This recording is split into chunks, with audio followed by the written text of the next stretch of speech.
Good, and here we go. Jumping into the draft, ladies and gentlemen. Game one of the day. I'm very, very excited. This is our first time casting together, Tetcher. Yes, it is. I've been excited. Ever since we chatted at Mid-Season Brawl, I was like, this guy knows what he's doing. I'm good. But let us see how this draft goes. RPG with the first ban of the game. They've been leaning on Sonya quite heavily recently. But this is a map where some of the older solo laners can come back in, of course. Medivh ban makes sense, just a hero that nobody is really willing to play against. And then the Garrosh as the immediate response by BTG. You were talking about Garrosh's just power in the Chinese meta right now. Any thoughts on that one? Does that make a lot of sense here?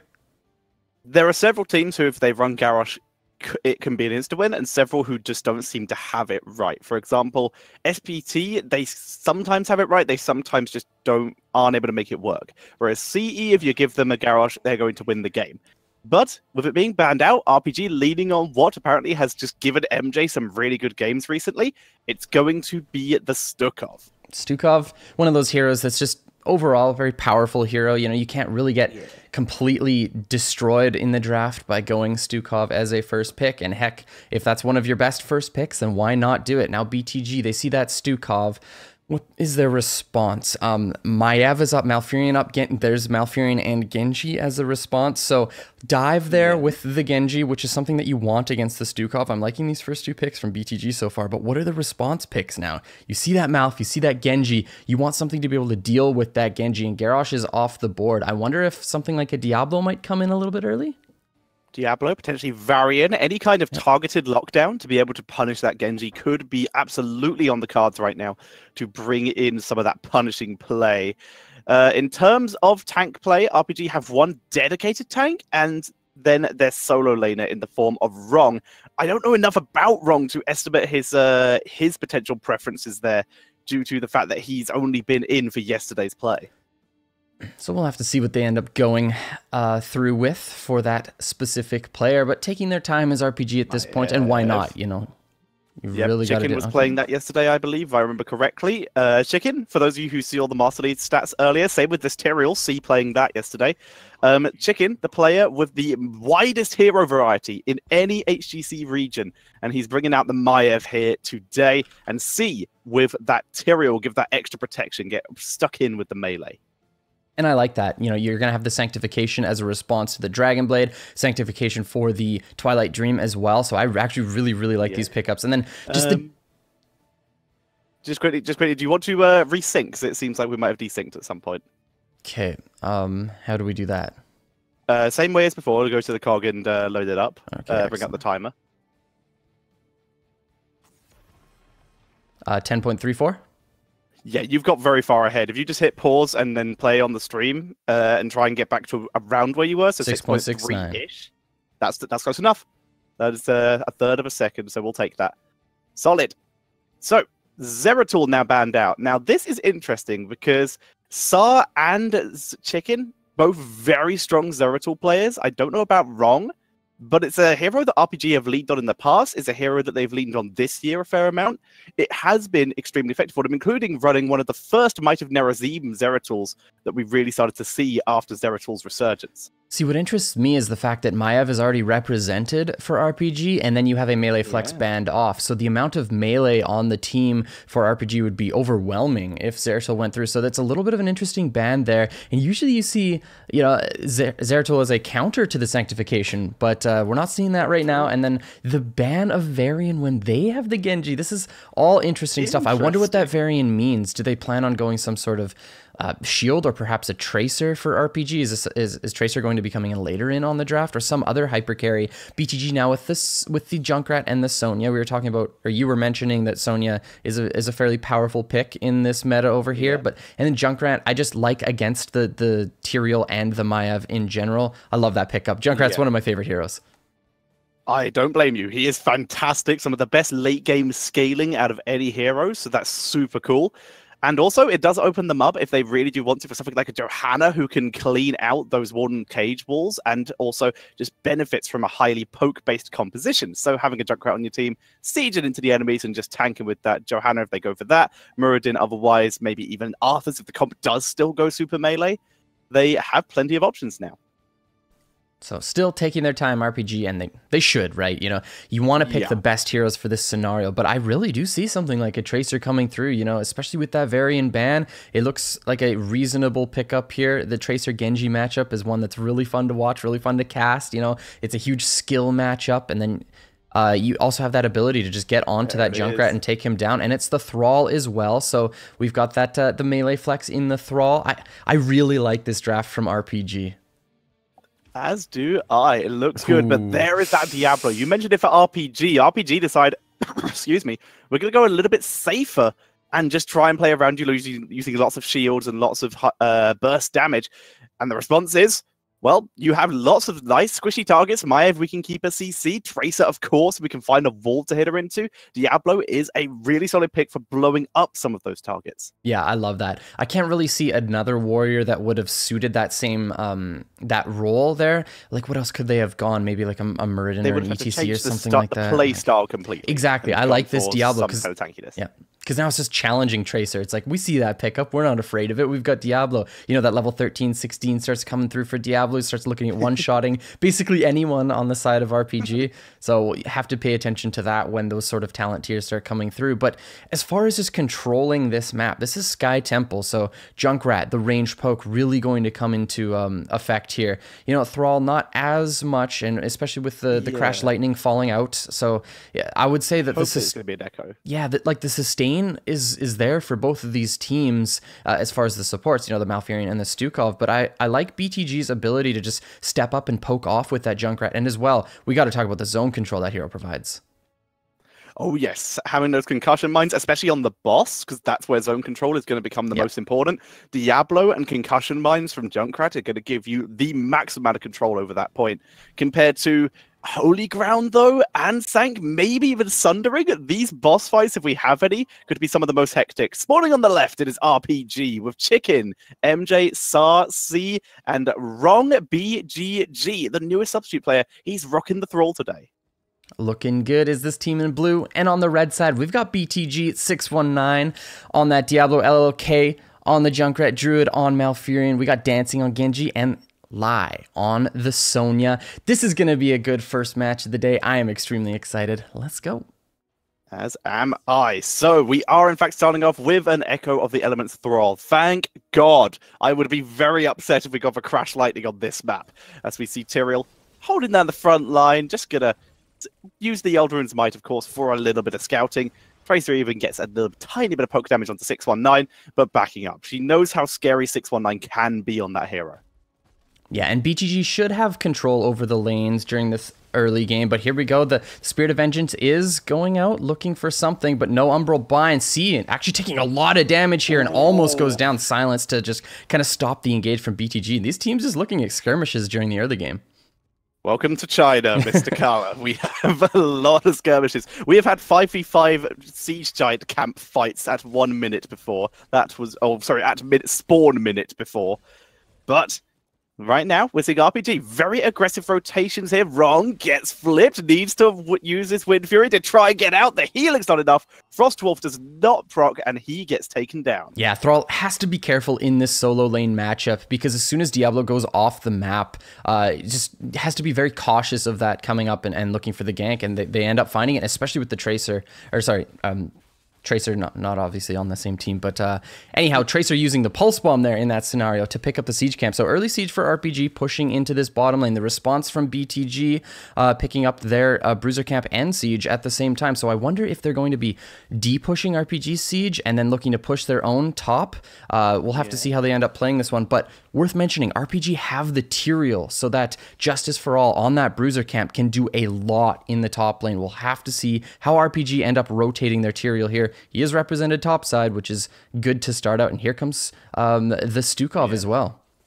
Their camp being very delayed does actually give them a big defender's advantage here, due to the fact that their camp's going to be fighting a little bit closer to their towers. Here comes Diablo, though. Just misses, misclicks, does not hit C with the charge. Sorry, does not hit Sar with the charge. Instead hits a minion. It's forced back, and now Stukov doing what he does best. Lurking Arm completely zones out, and that Bruiser camp is no more. I actually really like the way that RPG has played this early game so far. Yes, they've gone down in a kill, but their Bruiser camp is going to do a lot more. And if they're able to take the wall here, you know, it might be unlikely because Junkrat is making this rotation top. Has to be careful of that that vision circle there because, you know, Tracer in that rotation kind of sharking looking for him. But huge concussive mine, but this is Tyrael, folks. He can just take the Eldruins back over the wall. If that was any other hero, though, that could have been absolutely terrifying. Mayev's back. She's already used Spirit of Vengeance. Like you said, if that was any other hero, and especially one that's already used her one escape cooldown, they will fall. And Maiev becomes the second kill of the game. RPG, they're doing some good map control, but they're suffering. They're getting focused down a little bit. 2 kills already. Yeah, a little bit overambitious perhaps there. You know, Maiev stepping up a bit too far, getting concussed. You know, and ends up going down. But RPG with the right idea. They stepped up on with their Bruiser camp. They had the Tyrael, and they got most of the wall there with their first push, and I like that. And now with the top emphasis, this top temple looking to take the first fort of the game, 619, looking pretty deep for that engage, but not finding anything at this point. Yeah, Rabine not able to finish off the kill here. 619 dropped low, but tanks through it here. Tracer's looking for these kills. She's gone for the untouchable here, becoming even more standard as days goes on, especially when you're against a Diablo and you don't want to get burst while you're going into the back for a backline burst. Too risky here. So instead, you stay a little bit further back. Let Thrall do some of the tanking. And Maiev, when you have that double, triple melee, if you include Tyrael. So RPG, they had such a good plan going into this early game, but then they've conceded top for a while, so not going to get that. But meanwhile, Tracer with the damage onto 619, a lot going over here, and Diablo ends up going down. And now the rest of RPG looking at trying to trade off with the members of BTG, but not getting anything further. Sar is very low. Super risky move here. Druid, nice moves to prevent the bind, but still was forced out of position. Dancing, hovering on the edges, looking for anyone who is in reset territory. Can't find anyone, though, so it's just a disengage by both teams. All the shots have been taken from both sides. RPG coming out significantly ahead, especially due to their top lane victory. You did mention the late game scaling of BTG's composition, though. They have the Diablo, a hero that really comes online during the later stages of the game, as well as this Junkrat. So, you know, BTG, they're not too afraid of what's happening on the map at this point. Yes, if Sky Temple gets out of hand, you know, you can very well just lose the game off of control of the objective, but I think they are okay with the circumstances at this point. But RPG, they want to continue just taking more and more from their opponents, looking at this siege camp. Such a risky zone, but they brought everyone. They're fully committed. The camp is not gone. Okay, yeah, it's finally taken. There's the silence by Stukov trying to hold the line. Diablo pulls Diablo off the point. Lai is taken out. Great zoning by Sar there to give full control, and Chicken gets the kill onto the Genji as well. Lovely job there by RPG, able to steal the camp and get the kills. BTG just willing to play into that 5v5 against a Maiev and the silence. The zone control from Stukov there was just too much. The mine went down pretty early just to get one member off of the point to try to secure it for BTG, but they weren't able to find anything else with the Junkrat. And, you know, while the hero is fantastic at zone control, he's just not really getting exactly what BTG want out of this matchup. And now immediately RPG onto this boss. I love this call, looking at this bottom lane dominance. They have bot lane dominance, they have level 10, they have full control of this scenario. They have the sanctification, the, of course, flailing swipe. There is no way this can be taken off them without huge mistakes, as the boss is taken, like you said, just in time for the objective as well. This is just snowball potential timing for RPG. What are your thoughts on the flailing swipe? Like, a lot of the time we see a massive shove being taken as the heroic of choice for Stukov. You know, Shad making that one extremely popular at the Western Clash there. What are your thoughts on it? Yeah. I think flailing swiping against this particular composition is pretty good. You have a much better chance of interrupting Twilight Dream if Malfurion went for it, which he just has. It could also potentially disrupt the Riptire, giving Tracer more time to clean that out. It's good for Diablo, just zones him away, giving your team a chance to escape. It's the situation of potentially isolating one target or zoning away an important target compared to disengaging from a team. And against this comp, disengaging from the team looks like a pretty big deal. I definitely think it can prove to be very useful here. RPG, again, with the advantage here, clearing out top wave, but they conceded the temple almost entirely. They got a lot of value out of their boss, you know, taking everything on the bottom side, aside from obviously keep structures, but trading out all of this just for the fort top. You know, RPG just not willing to play into the fight of BTG, I guess, but you've got the Sanct, you've got the Warden's Cage, a lot of playmaking potential as far as team fighting goes for RPG, but maybe they're just looking at getting their 13 before finding the next fight, but that looked like a decent time for them to, you know, force something on the bottom side of the map. They're looking for Lai. Whirlwind away for that extra speed boost, trying to flee. There's the Umbral Bind, though. Warden's Cage not landing. Pulse Bomb does. And Lai, Whirlwind to try and stay alive, but finally taken down. Twilight Dream is good, but the Sundering for the disengage completely isolates 619, but dancing from the side. Good X-Strike right on top of Saar. But the Blade Swipe, the Blade Flurry, able to pick up the kill.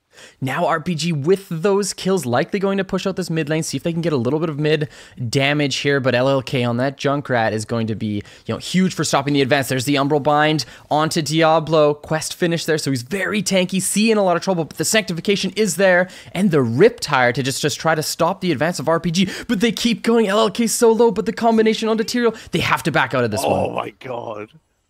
That was one of the quickest disengages I've ever seen. They really should have died. Nassar targeted again. Warden's Leap. Spirit Defender's not enough to escape the Poison Spear. And yeah, they were underneath that keep for a really long time. I agree with you. They should have... That could have gone way worse, way quicker. That's what happens when you step into the Junkrat. You know, he'll boop you into the worst places on the map. And of course, the geometry then gets met by Diablo. He'll find you, he'll pin you against the walls, and that's exactly what happened. So RPG overstepping their boundaries a little bit, but now 13's here for both of these teams. And while RPG are ahead, structurally, this is an incredibly close game. It really is right now. RPG, they've been able to control the map, but they only have a very slight level lead to show for it. BTG really showing where their chops lie in that kind of control and damage mitigation. The way they've been able to hold themselves in the game despite losing the majority of the fights they've had. All right, state of the map.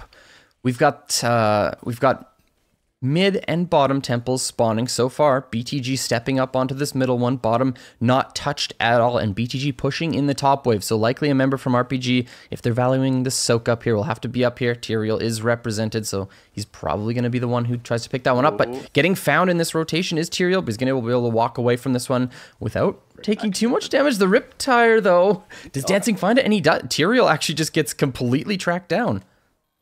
Yeah, Genji, like you said, just following him all the way. Maev disrupting Diablo, though, buying the rest of the team time to escape. Apoc, the combo with the overpower, though, with two members, X-Strike, Twilight Dream, and Genji able to track down Thrall as well. Triple kill for BTG. BTG finally finding their footing in one of these team fights here. You know, they pick up the Tyrael first. They know there's no Sanctification available, so as soon as they see someone else, we see Diablo. He's like, yep, here's my combination. The Apoc, the full combo. They get two more members, so BTG just painting the map red at this point, but Dancing was, you know, caught a little bit out, but manages to cyber jump away there with the BTG spray looking good. Yeah, we do. One of these days we will get those sprays back so we can get the nice cool new pink RPG logo as opposed to that old red one. For now, though, we see the lanes being cleaned. We see the camps, being cleaned out, grabbing the bottom objective and the bruiser camp. BTG looking to snowball themselves into a much bigger lead. They already now have a full level lead after that previous set. There was a lot of, you know, structures that were at, you know, the 60-70% mark. So control of both of those temples just absolutely decimated the structures for RPG. So BTG in an excellent space right now. And we have to talk about the scaling starting to come online. You know, this Diablo's hitting those power points for his hero. So BTG are probably going to step it up when it comes to aggression at this point. So because so far, you know, they've basically been getting trade kills here and there and being dominated, you know, fairly well across the map. But now I really do see BTG just putting the pedal to the metal, if you will. I mean, they have Diablo. Diablo is one of the most punishing heroes in the game. If you get tilted once against a Diablo, you are probably going to lose. Umbral Bind, keep him in the silence. See ya, Junkrat. And that is a lovely pickup by by RPG after missing Junkrat the first time.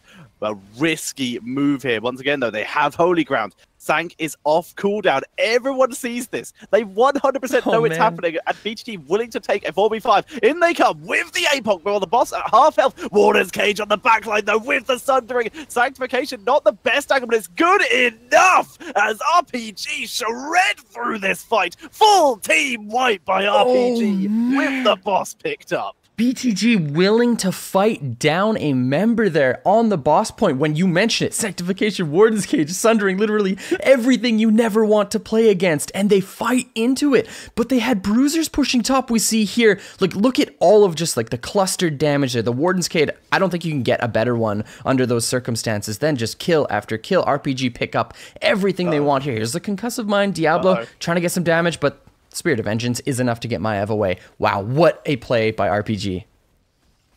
That was so close. Like, I really liked what BTG did. I love that they moved in right before when the boss was halfway done, not right before it's finished, because that's when you face the holy ground usually. Instead, they move in early, try to pick up kills first, so they could fight normally. By the way, Trace has actually gone for like the life leech auto attacks instead of the usual ricochet or the bullet spray we would see on her. As another kill is picked up, Diablo down. The silence was good on Malfurion, not enough for the kill. Sundering does not land. Riptide is good damage, but the boss is taking down the core. Sonya having to wrap around the boss stun. X strikes huge damage though. RPG dropping low, but it's not enough. Core goes down, and that is GG. Game number 1 goes to RPG. In, I would say, fairly convincing fashion. Like, RPG, yes, they did have some missteps here and there throughout the game, but man, did they ever put the heat on their opponents. Like, everything they did with the siege invade, I loved the fact that they played their bruiser camp during the early game a lot better than their opponents. Yes, they misplayed a little bit top with their Maiev, but it's okay to make mistakes like that. You know, they had the right mentality going into those plays, and I thought that game was going to be a lot closer, but, you know, like I said, there was the one misplay where they ended up going down. They were 14-16 at one point, but you just make that one play. They get that one pick on a Junkrat, and I actually wanted to mention that play real quick because Junkrat, he rotated between the mid and bottom lane when there's 4 members of RPG showing on that mid wave, and then they leave. You can't do that. You know, you have to be scouting out. You have to assume, okay, they were mid, they just left. They're probably between mid and bottom or mid and top. But willing to take that risk was Junkrat and ends up getting picked off there. And that led to that 4v5. And that play in general, Tetcher. Okay, so the state of that map, BTG had top pushed all the way to the keep wall with bruisers and a wave and a half. But instead, they fight down a member at the boss point. I thought that was a huge lapse in judgment for BTG. Maybe they were just a little bit more confident in their players and their abilities as a team to just fight under those circumstances. But I definitely think that was a lapse in judgment for sure. It was definitely unusual and definitely peculiar, but like I said, I like the timing on it. But it seemed very desperate. That bottom lane is defendable if you have all 5 members. And the scouting of Junkrat is super risky, I agree. He is one of the safer heroes in general due to concussion mines, but not if you get CC chain like that. That's Stukov silence to set up for the Warden's Cage. Easy peasy kills. Yep.